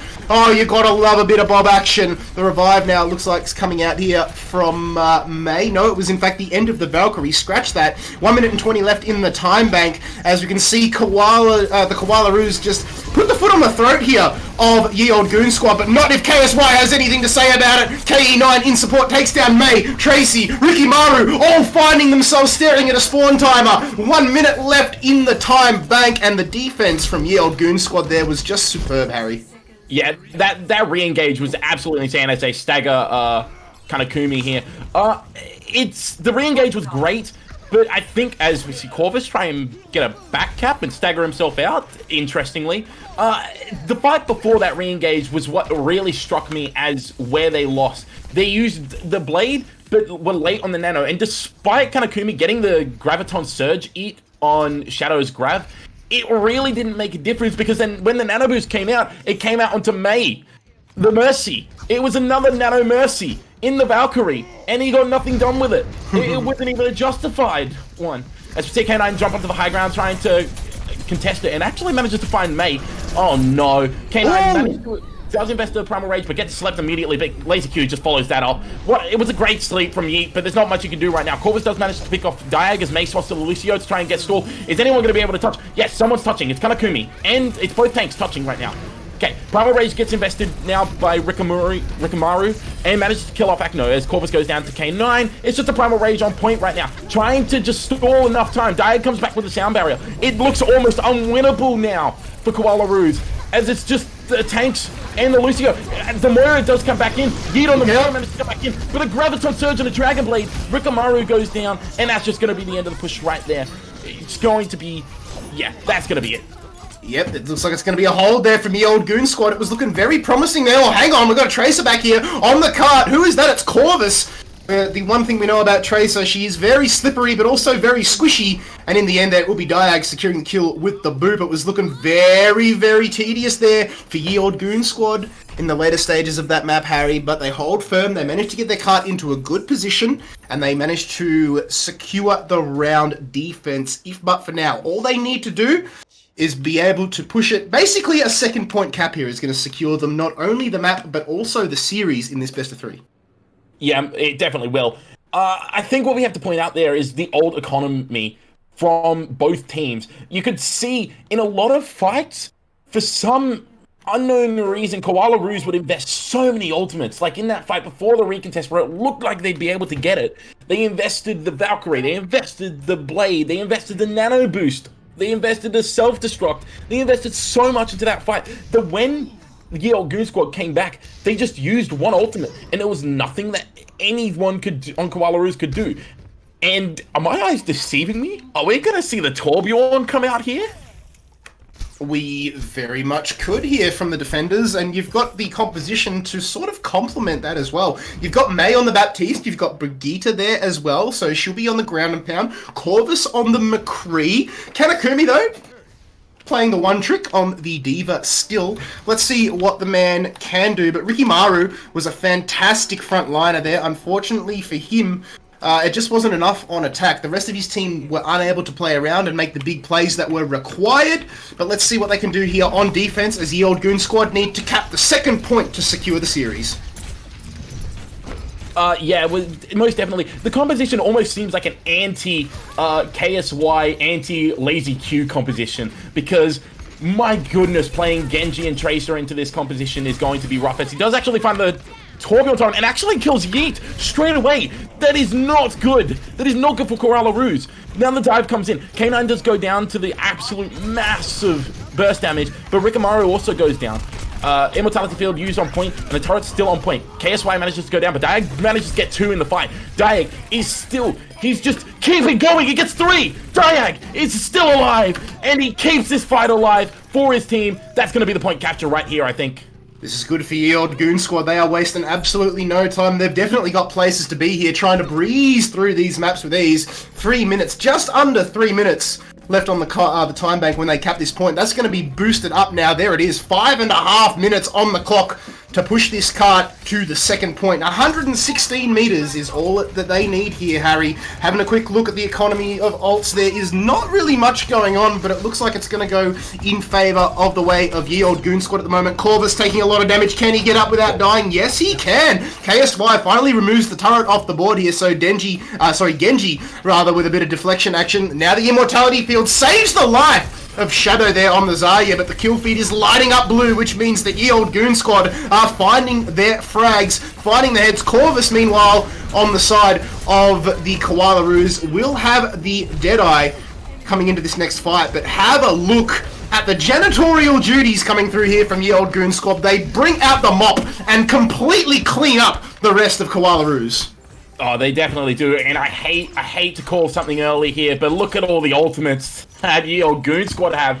The Nano Blade and the Graviton Surge should just be enough to end this, and I don't think there's going to be a lot they can do unless by some miracle one of the DPS or the tanks can actually just end this quickly. They do actually use the window here. Watch the Grav. High Noon just doesn't get anything done. Here is the Nano Blade. The Graviton Surge gets thrown. No, it's just the nano boost. Molten Core doesn't really get a lot. The KSY manages to get 3 by himself, and now it's just going to be cleanup duty here, as the rest of the team for Koala Roos is just going to have to swap to Stall Heroes, as Rikimaru gets slept in the backline with Primal Rage. He actually does manage to get back to point, so he actually contested for a little bit longer. This will allow his team to get back. He does get purple, he leaves on 1 health, gets a mega health pack. Lazy tries to chase him down, but is forced to use Recall. Now he's going to touch the point, though. Someone's going to touch. Someone actually does touch. It is Rikimaru who touches again. Well Each done. anti-nated on 1 HP. Yeah, it actually manages to find Lazy Q. The carry is down. The carry is down. Kanakumi does manage to find Diag, and this might be... They managed to sustain the recontest for just long enough. K9 does find Yeet on the way out, but Yeet managed to get 2 in that fight, and Corvus managed to end Casey's life at the end there. That was huge there from Rikimaru. Like you mentioned, he was away on 5% HP, and, well, not 5%, in fact 5 HP, managing to secure the Mega Health Pack, drop the bubble just in the nick of time. You were right, Lazy Q was giving chase, but with that that Health Pack secure, he was able to turn around and then touch the card again. The man did not give up, and that is what has kept the Koala Roos in this fight and in this game. If but for now, Shadow, the grab that I was talking about is there. He's going to use it, or is he? Oh no, in fact, it is going to be from Kanakumi. The counter grab now coming out here. Who's going to come out on top? It looks like Lazy Q secures one, and so does Corvus, so a trade apiece. We see the sound barrier now being invested from Diag, the man with the golden megaphone here. We see the Reaper now coming out here from Tracy, please. Corvus switches over from Soldier 76 back over. This time he's on the Reaper. May with the Coalescence on the Moira. Lazy Q with a double pulse bomb. Kabang! Yeet and Corvus get taken down. But regardless, the fight still goes in favor of the Koala Roos. Oh no, Yeet got stuck there and blinked and decided to shield bash to the right to try and get away from his teammates. But unfortunately, Corvus at the same time blinked into where Yeet was shield bashing and went down to the pulse bomb as well. We are going to see that there's no beat now for Diag. Diag used that beat really, really late while there were two members of his team down already. Corvus actually finds the one clip onto Acno, and now there's no Nano Blade that's going to be available. This should just be an easy cleanup. Tracy manages to kill Shadow, and this should just be it for this fight. This should just end. They need to get out now so they don't feed Ultimate Charge over to Koalas. They actually force out the Primal Rage though, so it ends up being a positive fight in the end for Ye Olde Goon Squad. He actually gets slept forward, and is he going to be able to get it? Don't think so. Looks like the ults will be built up like you mentioned, so there's still plenty of time here for Ye Olde Goon Squad to make something happen. They've got the proximity mines, they've got the Dragon Blade, and as well as the Nano Boost, those two ults alone combined can really wreak some havoc. There it is, KE9 manages to get the frag onto Corvus, the Nano Boosted Genji into the backline, gets shielded from Zarya as well. KE9 and KSY, they're taking the fight to the Koalas off their own back. Lazy Q is back on the Doomfist and has instantaneous impact. He takes down Rikimaru, he takes down Tracy. They're contesting with mere meters left on the cart. It's not going to be enough, and Ye Olde Goon Squad, like a rugby scrum, bully their way over the line and secure the series. My goodness, Lazy Q is so good at this game. He just comes back on the Doomfist and is immediately he shows why he picks this hero up. He just shows his absolute dominance as we watch Casey get I think it was the 4K with the Dragon Blade, and then, yeah, just to finish off the Winston at the end there. Sloppy map, I think, for Ye Olde Goon Squad, but they come away with the win in the end, so you've got to be happy with that. Oh, absolutely. A W is a W at the end of the day. Like I said before, if you ain't winning, you're losing. But, you know, if you're winning, you are on top of the world. And that is exactly what Ye Olde Goon Squad are here at the moment, Harry. But once again, the maps, you know, these are best of 3 series. And Ye Olde Goon Squad, they must have something to do because they have taken the first 2 series in a clean sweep. 2 maps. They have not dropped around so far. So I guess the story of the night now is, can they go through this undefeated? We've got one more game left, Harry. What are your thoughts? I think they can do it. From what we've seen so far, I think it's almost a guarantee in my mind that they're going to be able to do it. Obviously, we haven't seen their opponents for the next round play on stream, but I just have this feeling with the way that they've been playing so cleanly and so proficiently recently, with the last 2 games, it's just, I don't know what you can do to stop them. I don't know what you can do. They tried to just shut down Lazy Q and Casey on their first point defense, and they just couldn't do it. He just gets into the backline and kills the Brigitte as a tracer. That's not how that interaction's meant to go, kid. That's not how that's meant to go. Especially when you sub out one of your core DPSs in Excel for a role swap. So Shadow, remember, he came in on the into the tank role. Excel was subbed out while KSY actually went over to the DPS role himself. But regardless, Ye Olde Goon Squad continue their rampage. So stay tuned, ladies and gents, because after this very, very short break, we're going to have, once again, Ye Olde Goon Squad going up against NASA on stream in the final game of the night. So stay tuned. We'll be back very, very shortly.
Welcome back once again to the Koala Esports All-Stars tournament.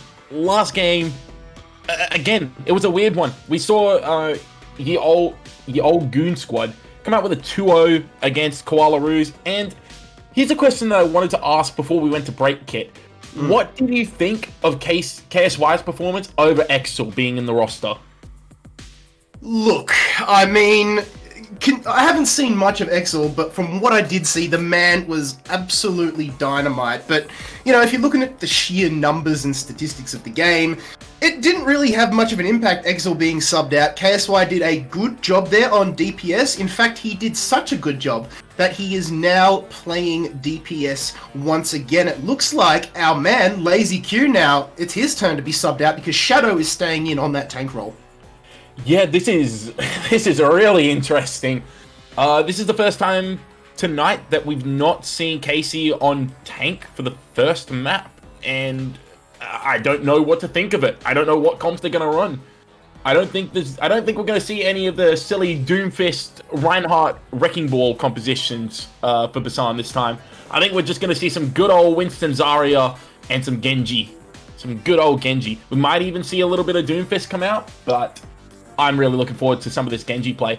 On the other side, however, we have NASA, who so far throughout the tournament haven't really had a good run of it, to say the very least. They've been 2-0'd in both their other matches, which have been off-stream. Do you think, just obviously we haven't seen them, do you think, given their performances so far in the tournament, do you think they're going to stand a chance here? That's my response, basically. No, I think that I think NASA, look, we haven't seen them, and I don't think Yale Goon Squad have seen them either, so who knows, you know, you could have a terrible run, but no matter what sporting competition you play, no matter what esport, traditional sport, no matter what rivalry, there is always that one team that you just hate to go up against. And for Ye Old Goon Squad, that could be NASA. Let's just wait and see what they can pull out here. We are still on Hollywood, so we're going to have to flip that map over to Busan. But once we do, look, I'm expecting NASA to come out all guns blazing, because we did just mention previously that now that Lazy Q has been subbed out, that could be the game changer. We know that Shadow was great in that main tank role. He played a fantastic Wrecking Ball, he played a fantastic Diva. Kanakumi on the other side really didn't have an answer for him in the previous game. So, look, I'm expecting KSY to do good things there on DPS, combined with Exel, who is now back in. There's just going to be a battle for the Genji at this point. Who do you think's going to take it? I think that Exel will be taking the Genji here, as we see Ye Old Goon Squad's roster, and we might have a mistake here, but I'm not 100% sure. We don't have Lazy Q in the roster. Like we said, we have KSY and Exel currently in. Whether that changes or not, we will see. And we also have Shadow in on the off-tank position. It's the same old story, basically. One person I want to really point out as well is Diag, who has just been outstanding so far throughout this tournament. He's the Reddit Lucio that all Reddit Lucios want to be. He's getting the highlight plays, and he's providing for his team, as we also see NASA's roster. And what are we expecting here, do you think? As we see Bradzy with the DPS Zen, Bubbles as feeder, and Terraria as one new main tank. It seems like Terraria isn't playing, though. It'll be KRocket instead. I love that one new main role. The man just really does not like holding right click for the boys. It seems like playing Big Daddy Reinhardt, but King Penguin it looks to be playing the Diva. Maybe we'll see him whip that one out. But I'm intrigued to see what Senpai can do, because, you know, we were talking about a little bit about him off air. The man is going to be playing support, so it looks like well, Bradzy is actually in there, but look, once again, I'm absolutely loving the little subtext on everybody's roles here. Reddit time, baby, for Taze. So maybe there will be some Reddit plays coming out here, who knows, but KRocket on the DPS, let's see what he can do. According to this, he is a Widowmaker main, level 1 endorsement, Harry. Oh no. He's the person who comes in and just locks the Widow and doesn't get any kills whatsoever. Let's see if he can actually turn that around. Do we think... Obviously, we haven't seen Casey pick up any other role other than the Genji. he might, this is a stretch, but he may pick up the hit scan role while Exel is in, and he may allow Exel to play the Genji. Do we, again, we haven't really seen a lot, we haven't seen anything from I can't say his name now, KRocket. How do we think that he'll be able to fare, and what do we expect from Casey's Widow here? Do we expect him to be just as good as his Genji? I mean, the real question here, Harry, that we need to be asking is who's going to play the Doomfist, considering Lazy Q is now subbed out. Looks like KSY will be playing the Tracer to start things off. Now, the reason that Ye Olde Goon Squad was so strong on this stage of Busan was because they had a fantastic Doomfist to play off the back of, but it looks like Exel and KSY will be playing potentially Genji Tracer to start things off, but we do have a pause coming out here, Harry, so it looks like Diag might be having a little bit of an issue just connecting. It looks like we've got a ready now, so not Bubbles might have been having issues as well. Regardless, the pause has been removed with 10 seconds ticking down here. KSY going to be playing the Tracer. Diag once again on that Lucio. And another question we need to be asking, Harry, is will Akno give him another one of those boosts? I really hope so, as we see the compositions come out, and this is going to be so interesting. It's nowhere close to a mirror.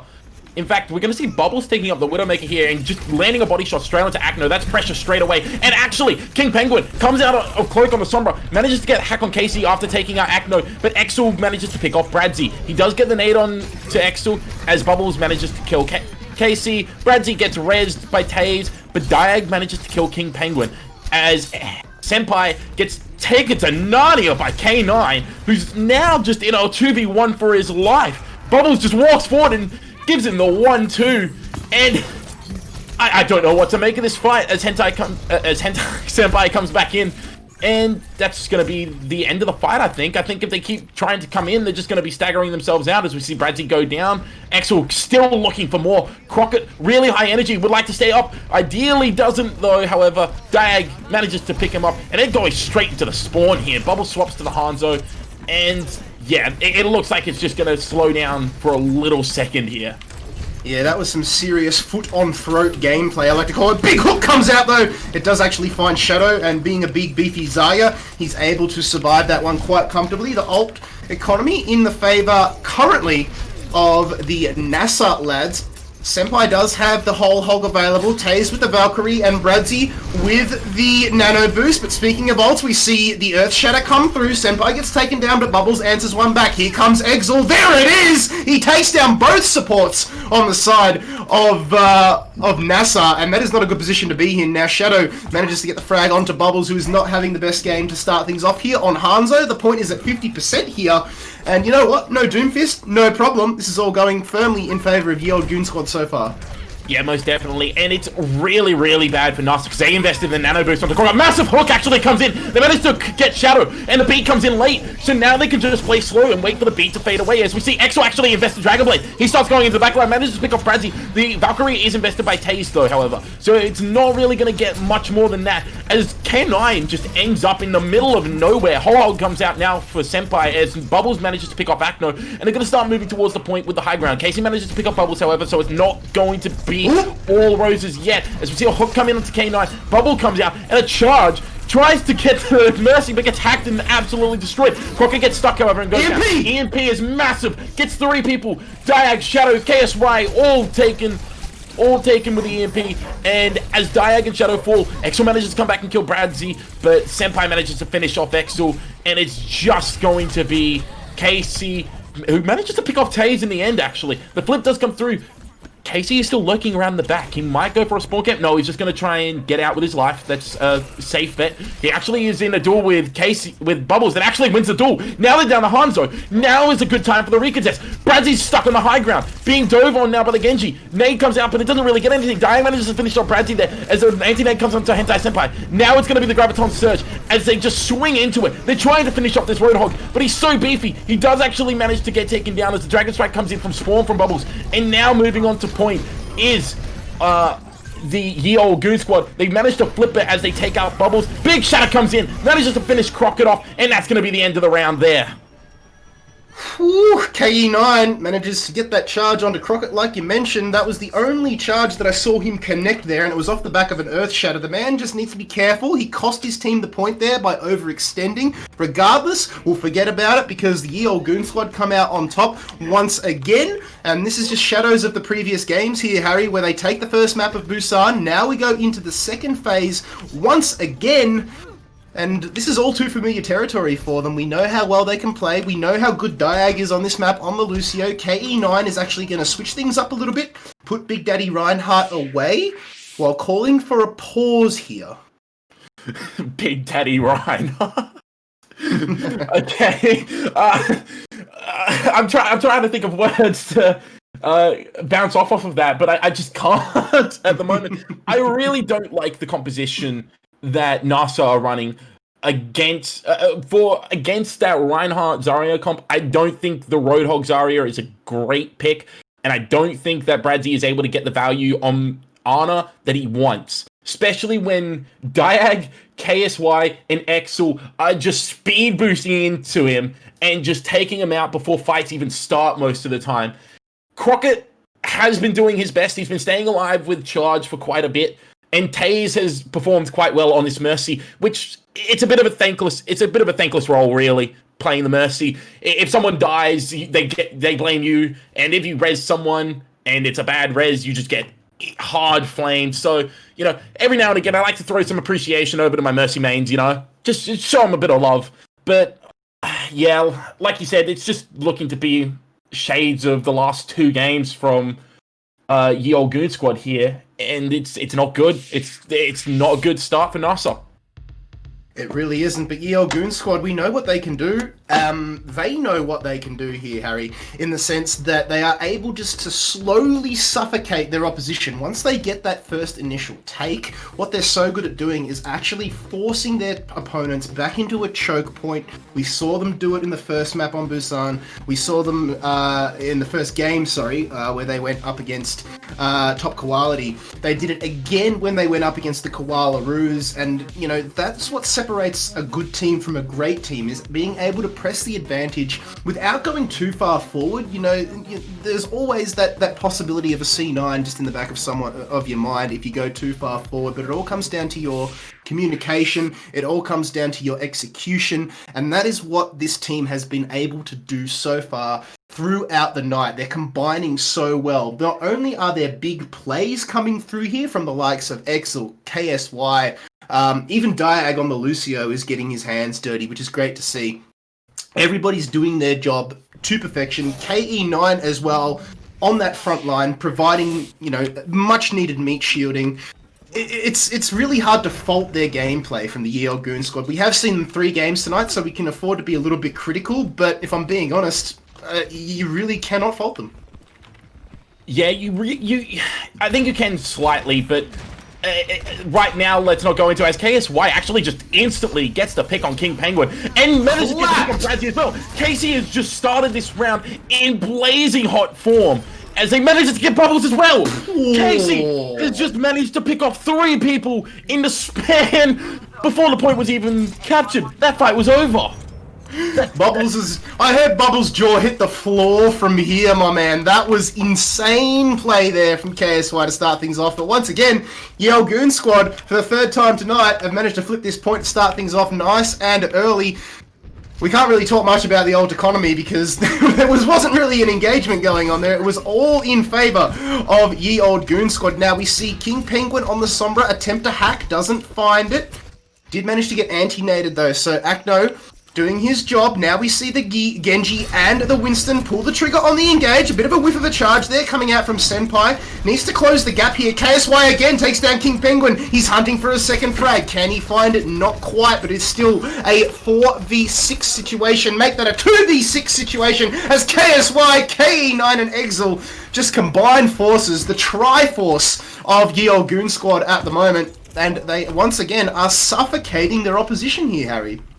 Yeah, I find the Ryan switch so strange because now KSY basically has no pressure on him at all. He's just free to take any sightlines he wants, and it's really paying off for him. He's burying NASA right now. There's no other way to put it. Where's the And dive? we're seeing Bubbles?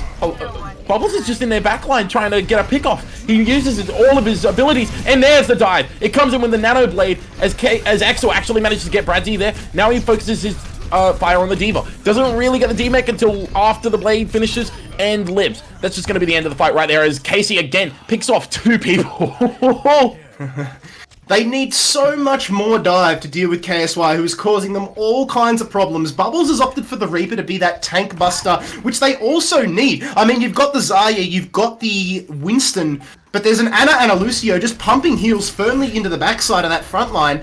And they need to touch this point. Finally, we can see the Sombra and King Penguin onto the point, trying to save the day here for the side of NASA. He's forced to translocate off of the point. Bubbles needs to be careful. He does have he's very close to the Death Blossom. In fact, he does have it up now. Manages to get the kill onto Acno, but here comes Exil once again. He finds the kill onto Senpai. He's dashing through, trying to find the frag onto Sombra. Translocation away. Yes, again, KSY, though, gets Bubbles. A well-timed headshot. This man is completely unchecked, and he's single-handedly almost winning this game here for the Ye Old Goon squad. The Graviton Surge for good measure, and once again, it just looks way too easy for Ye Old Goon squad. Somebody has to make a play here and counter the composition that they're throwing out here, because you cannot let a Widowmaker go completely uncontested like KSY was here, and we can see him now with the play of the game.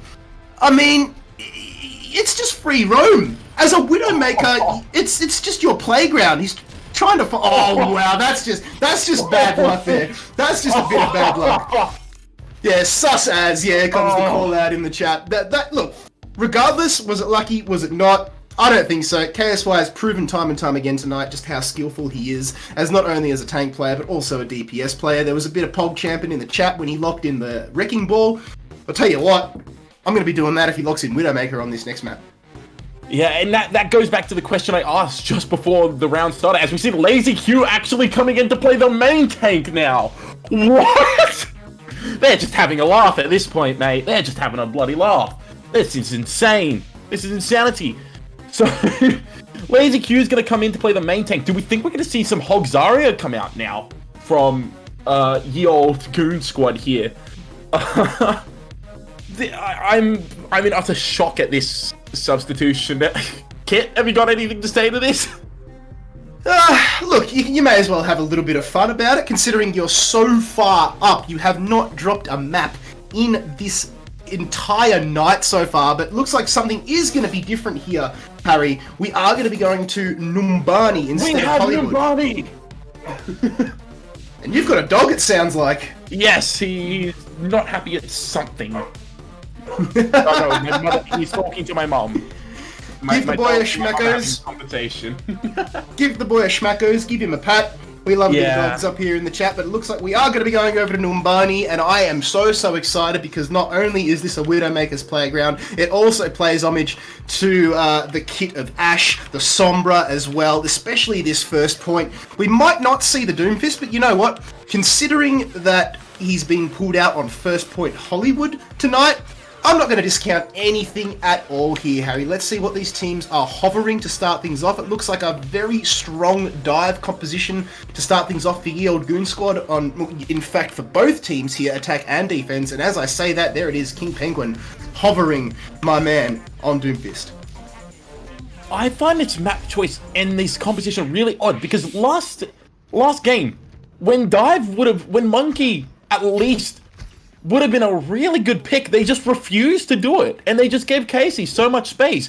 But now they're deciding to play now they go to a map that's basically dive oriented, and they're actually playing the dive. It's so weird to me that if they had this in their arsenal the entire time, that they didn't pull it out. It is interesting. As we see the round start now, we have the Doomfist coming out for King Penguin. Maybe he can channel his inner Lazy Q and actually pop off here. Apart from that, it's pretty similar, except with the KSY on the Tracer and Diag on the Lucio, which has been so good on all game. As you actually see the punch, and the instant burst onto Shadow, out of mech, and Exel goes down as well. King Penguin just comes in out of nowhere. He gets basically 3 kills there. I count the Diva mech as a kill. Bubbles does go down to Lazy Q in the end, but I think that's just going to be it. what is it with ye old Goon Squad and first point defenses? They just haven't had a good one. King Penguin actually picks up 5 in the end of that fight. That's there insane. It is. 69% ult charge as well. I mean, that is definitely not something to turn your nose up at. Now, Senpai decides to go extremely deep, but does have the Mercy firmly strapped to him. Will get taken down by KSY though, so lots of damage in a short space of time. Will spell his downfall. KRocket needs to be careful here. He is in baby form. Ooh, King Penguin's in trouble, but uppercuts away, or does he? No. KSY comes in, securing the kill. There will be no big plays just yet. Now we can see Winston diving in on the backline. Needs to take down the Mercy. Taze has got the Valkyrie available. Needs to hold on to that or die, and does actually die. KSY the one securing that kill. Diag down as well. So -1 support apiece here for both of these teams, but the cart firmly has been stopped because you've got the D.Va and the Winston just stopping it from going any further. Lazy Q takes down Bubbles. Senpai taking a lot of damage, gets dunked upon by Shadow. KSY again in on the action, and is all coming up once again here. Have a look at the spawn camp. The sheer BM coming out here from ye old Goon Squad. That should have been just the easiest reset of NASA's life. They managed to get Diag because Diag had just decided to embrace the inner Reddit Lucio and go all the way into the backline as we see King Penguin go down to Shadow. It shouldn't have happened. The late kill shouldn't have happened as we see the Primal Rage, and Diag's actually going to get juggled inside near the spawn room. Is he going to get taken down? No, he doesn't. Senpai gets slept just before. Lazy Q manages to kill Bubbles on the high ground, and there's just not enough damage on the front line right now. King Penguin does manage to come back in. He has the Meteor Strike to be able to escape if he really needs it, which he does use in the end. Is he going to go look for a killer, or is he going to try and get away? As we see Exo pull out the blade, and the Nano is invested as we see the Primal Rage on Lazy Q, and it's just going to be, that's just going to be it. The fight is over. But on the side of NASA, we have 5 ults coming up, and ye old Goon Squad used 3 there. They used a lot of ults to keep that fight going for as long as it did, despite having the advantage for most of the fight. Harry, I'm starting to think here, is this, was this a play all along here, coming out here from ye old Goon Squad, to give up the first point in order to camp the opposition in here? King Penguin trying to get back into the action once again, is not able to use that Meteor Strike. Now, not Bubbles, trying to find a kill on the back line. He gets 1, he's trying to find a second one, dashing through, he finds 2. The self-destruct goes launching. KRocket doesn't clean anybody up, but it's still a tit-for-tat play here. Bubbles has finally got this card out of the spawn, if but a little bit. Now another self-destruct coming through. This time it's from Shadow. Doesn't find anybody yet again. It's a very easy ult to dodge that one. Excel with a sliver of health left. Needs to be careful. Manages to get away. But once again, have a look at the plays coming out here from ye old Goon Squad. Yeah, that's absolutely insane. KSY got so much value just from existing. Just in the backline constantly. Look at all the distraction he's got. King Penguin is focusing entirely on him, and actually he's going to go down to him. Lazy Q manages to kill off Bubbles, and the Primal Rage just stops off the edge. Senpai, what are you doing? What? He just jumps off the edge with the Primal Rage. That's just a wasted ult, and now we're going to see wholesale swaps coming out as we see Bubbles go over to the Tracer and King Penguin go over to the Mei. I'm in shock. This is utter dominance right now from ye old Goon Squad.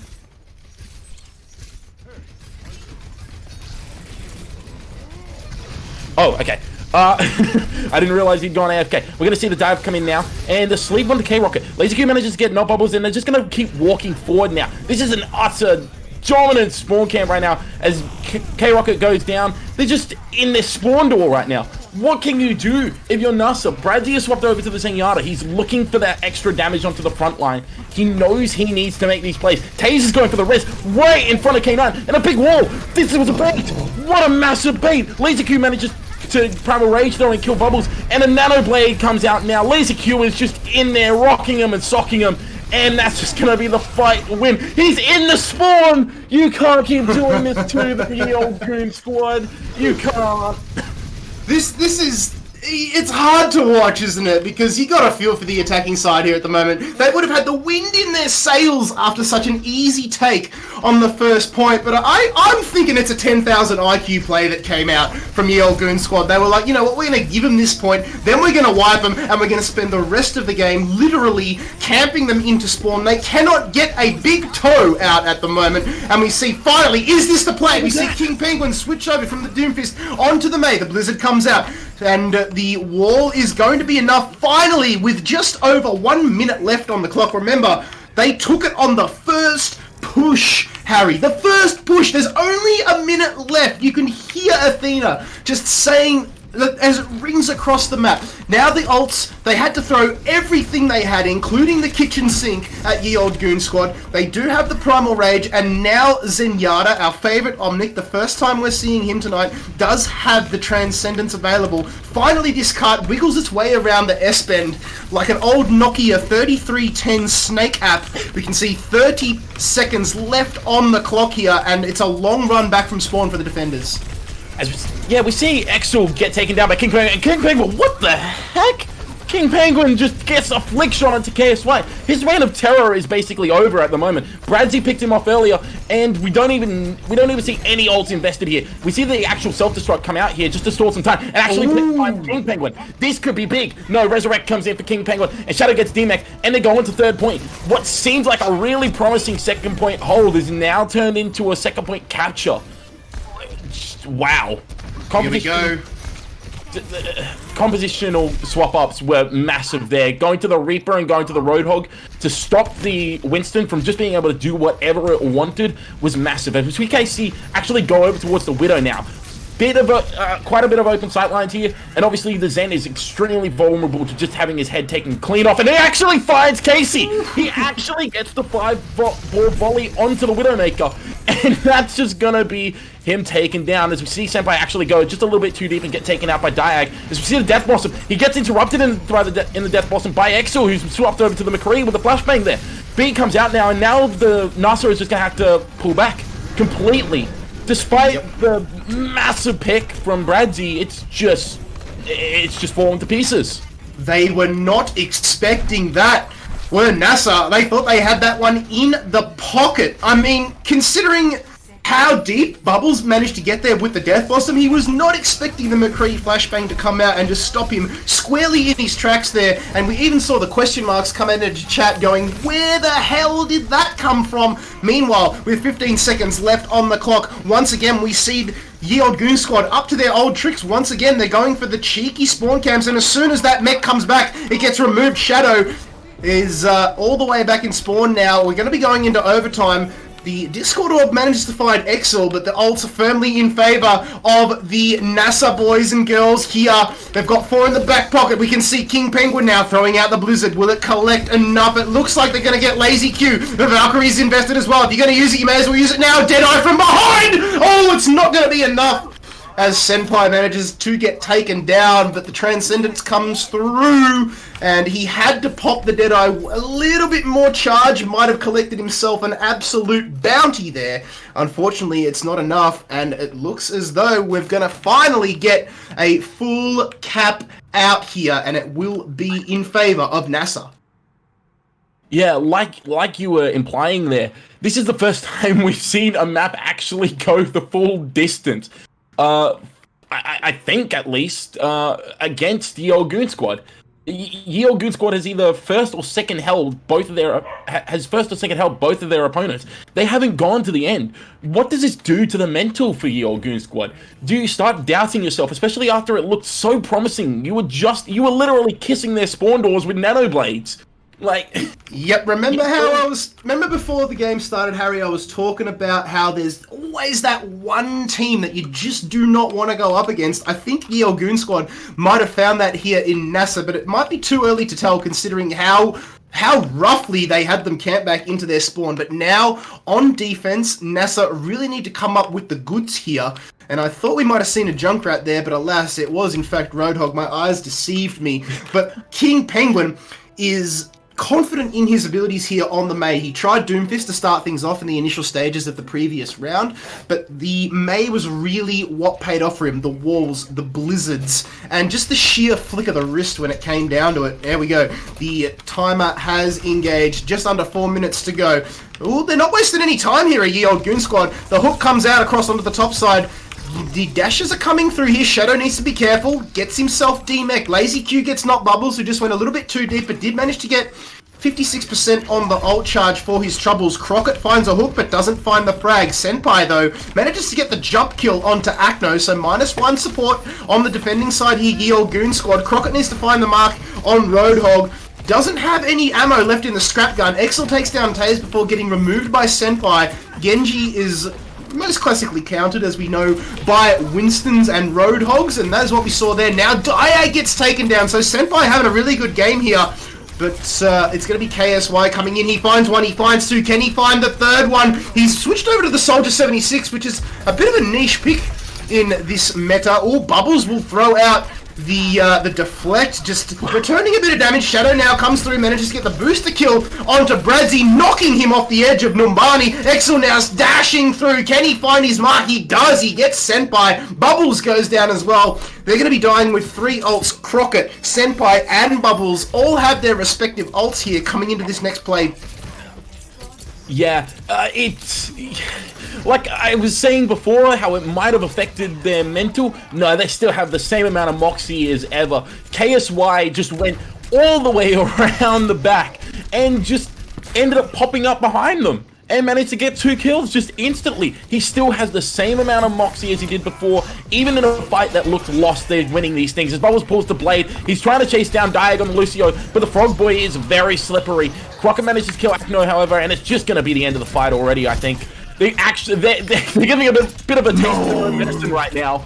This is good. This is good Overwatch. This is incredible Overwatch. We see the tables have literally turned here, as now NASA are doing exactly what Yeo Goon Squad did to them, and that is suppress them down in spawn. The ults are available for the defending side. NASA Lazy Q is in primal rage. Senpai is giving chase. KSY manages to find Zenyatta. He finds Taze. He's hunting for the 3rd kill. Can he find it on the board? No, it's going to be Lazy Q who secures it, but have a look at the economy on the side of Yeo Goon Squad now. In fact, both teams have got 5 ultimates available. It is going to be an absolute dogpile this next engagement, Harry. This fight coming up is going to be absolutely insane. It's going to be about whether or not they can force the Transcendence out early. Actually, Bubbles might find himself getting picked off early. He dashed up to try and contest the Winston. Didn't realize that the Soldier and Diva were both up there. This might just be huge. That might be a massive fight losing pick right there. Diag invests to be early, which means that the male ult comes out now. They manage to pick off Akno, and it's just over. KSY manages to use the visor, and they save the Nano Blade for the last fight.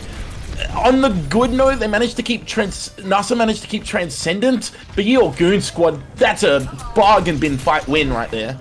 I don't know what Bubbles was thinking, trying to dash up into a Winston and then deflect the Tesla cannon. I mean, that's just a bit of smooth braining right there. He needs to reevaluate his choices. Now we see KSY going off the map. Casey? That is not good. Yeah, not good at all. It looks like KRocket has actually... I don't know. I think I missed it. Regardless, KSY is off the map, and that is -1 player on the side of Yeo Goon Squad. Not Bubbles. There we go. Dashing through. He gets 1. He gets 2. He's trying to find the 3rd and close it out. He doesn't need to. Or, in fact, he does. That's the left-right good night. 3 flags on the board here for Bubbles. And, well, very good news there for the attacking side. Now, sorry, the defending side, NASA. KRocket switching things up onto the Sigma with a fantastic barrier and an even better accretion in order to open up Bubbles there. Yeah, and actually, just as you mentioned that, they have swapped over to the Sigma, which gives a little bit more space for their backline. As we see a nice wall come out, Lazy Q gets frozen up, and Shadow actually gets demexed. Now we see the dive come in, and the Nano Boost goes on to Diag again. It's on the Boostio. Then he manages to pick up Brandy. The peel wasn't enough. Lazy Q actually does manage to go down though, so it's a 2 for 2 right now. It's even fight right now, as Exo manages to find King Penguin though. That's massive. And now, Diag again! Diag finds both supports again! What is happening? This can't keep happening like this. Not like this. You were so close. Dragon Blade comes out now as KSY manages to find Hentai, Senpai, and KRocket as well. The Dragon Blade is in your spawn. It is in your face. He just dumps the Diva Bomb onto point. The Transcendence wasn't enough to get back to point, and that's going to be the end of the round. 3 minutes in a time bank. I mean, one of 2 things is happening here with this nano-boosted Lucio. Either Akno doesn't have the confidence in his DPS players in order to use the nano boost effectively, or Diag has slipped a couple shekels under the table to Akno, you know what I'm saying? It's one of those 2 things. This is absurd. You can't keep getting away with that. Oh no, that's just... Remember what I said about... Nobody suspects the nano-boosted Lucio, Harry. No one does expect it, especially not Bradzy and Taze, who were both taken out. I mentioned before about the mental. How do you feel right now if you're NASA? You've done better than most teams have against Ye Olde Goon Squad. In fact, I'd actually say they put up the best fight whilst looking the most sloppy out of all the teams that we've casted so far. Yep, I'll agree with that. Absolutely. This is... how do you feel as this team right now? You'd be confident, wouldn't you? I mean, you might not have been watching the previous games, but you would have looked at the scores, and the numbers say it all. They have 2-0'd every single opposition tonight, and now this is the best fight that Ye Olde Goon Squad have had all night. We're going to see things get switched up a little bit. It looks like King Penguin is going to whip out the Torbjorn. KRocket's going to still try his luck on the Sigma. And Bubbles throwing all these eggs into the Hanzo basket. Takes a lot of damage, though, to start things off. Enforced investment in the heels there from Taze, who is actually playing Baptiste. Now, I like Baptiste on this map, especially on first point defense. KRocket is displaced off the top there as Sigma. And they're not quite sure where the opposition is attacking from here, but KRocket will find Lazy Q all by his lonesome below the right-hand side of the point there. So a little bit of a split push coming through here from Ye Olde Goon Squad. We're not used to this. They're usually so well-oiled, very well synergized, but that, I don't know what they were thinking there. That was a bit all over the shop in terms of offense there. Yeah, you hit the nail right on the head there. That was such an odd fight to watch. We saw Lazy Q going underneath. We saw some of the team go on the top right. We saw some of them go on the top left. Bradzy did go down, but he will be back in time for this push anyway. And Taze on the Baptiste, he output a ton of healing. It was a really good pick. Now we see a more coordinated push as they come up to the top right, and we see the bubble come in. That's a really nice bubble as Lazy Q almost goes down. They have to disengage for a bit and just try and sustain for just a little bit as KSY is looking for those side angles right now. KRocket just walking forward, just getting all the spam damage that he can, as we actually see a dive coming onto Casey, trying to force the positioning, but this will mean that they give up the high ground, and now Bradzy's caught out on the high ground by himself. He actually manages to get down in a way, but Primal Rage coming out, Exo manages to go down. Okay, this is a really good fight now. Now they just need to sustain and keep the high ground. That's all they need to do. And Senpai goes too deep. Senpai goes way too deep there as we see the Bongo coming out and the Graviton Flux. But it won't matter, I don't think. There's no follow-up there now without the main tank there. They do manage to take out the Bongo, and the Nano Boost on Lazy Q means that he's able to get just a little more damage to take out not Bubbles. Shadow's mech does get taken down, but the Immortality Field is used. KSY manages to pick up Taze on that Widowmaker as we see Senpai coming back into the fight, but I think this might be all over. Bradzy manages to pick up Shadow, but Dag manages to get both tanks. Multi-core comes out onto the point, but King Penguin's going to go down. Exo finishes it off. Bradzy with the Transcendence he's just all by him lonesome. This is the saddest Transcendence I ever done seen. He managed to come out of the Transcendence, isn't able to do much. Who's contesting right now? It seems to be Taze. Lazy Q finishes them both off, and that's going to be the end of the game. What happened? What happened? NASA had that one, like, they defended so well, but I think, look, if we're being a bit critical, you can put that first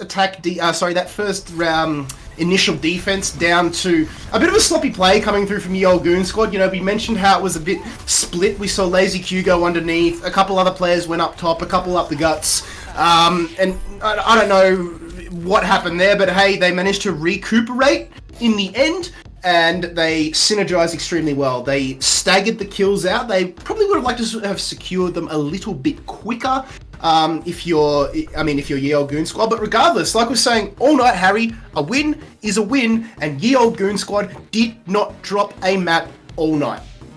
No, they did not. But this isn't the end for NASA. They gave Ye Olde Goon Squad the best fight that they've had all night. Like we said, it's the first time that any team has managed to complete a map against Ye Olde Goon Squad, and that's promising signs going into tomorrow, where you're playing for your life. You are playing for your life, especially as these guys as NASA are probably the 4th ranked team right now, going 0-3 and being 2-0'd in every single game. They've got a mountain to climb, but they show promise. Absolutely. I mean, look, that's unfortunately the end of the night here, ladies and gentlemen, here at Koala Esports. But before we go, we want to thank all the teams for their participation tonight, as well as a few special mentions. As you can see the credits rolling on your screen now. Event producer KSY, the man who absolutely starred on Ye Olde Goon Squad. We promise he had nothing to do with the fact that Ye Olde Goon Squad was streamed 3 times in a row. That was just the luck of the draw. A special mention to people such as KRocket, Corvus, Temporalic as well, and of course the wizard behind the curtains, Sdogga man, who not only has been our fantastic observer tonight, but also providing the tunes for tonight as well. The all original tracks, I believe, so get around him. We also have to thank Shadow for his assistance with the technical side of things, and of course you guys, the audience, because without you guys we wouldn't be doing this, and BGG Group for the graphics. So ladies and gents, that's it. We're going to be bringing you more action here in this tournament tomorrow at the exact same time on the exact same channel, 6 p.m. It is finals time. Do not miss it. So that's it from us. On behalf of myself, Kit Fox, it's been an absolute pleasure, and my co-caster, Harry B, mate, I cannot wait to see what you can do tomorrow. Thank you very much, and I will see you all tomorrow. Be there, be square. That's basically it for me. Thank you so much for watching, guys, and I will see you tomorrow.